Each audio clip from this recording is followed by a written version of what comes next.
Breaking news this hour, some Ukrainian armoured vehicle crews have switched sides, joining the anti-government protesters in the east. These are the latest pictures for you from the scene. An armoured personnel carrier driving on the streets of Kramatorsk, and it's exactly how you see it, a Russian flag, and it's become the symbol of anti-Kiev unrest in the east, flying from its roof. Locals are refusing to recognise the new government and they are demanding greater autonomy.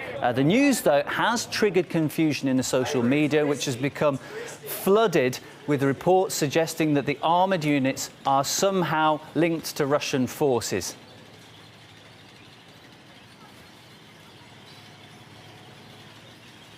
OK, well, those are the very latest pictures. We're going to discuss this now in a little bit more depth with Ivor Crotty, who is the head of RT's social media department.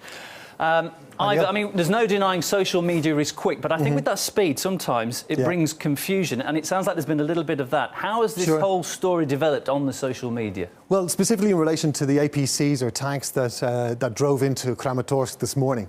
There's a lot of online footage about, and the story began with reports that they had arrived, and then a tweet from this lady, Rania Salum, who's with Der Spiegel, who photographed the tanks and basically gave photographic evidence that these tanks and APCs had picked up Russian flags and were now departing Kramatorsk for Slavyansk, for nearby Slavyansk.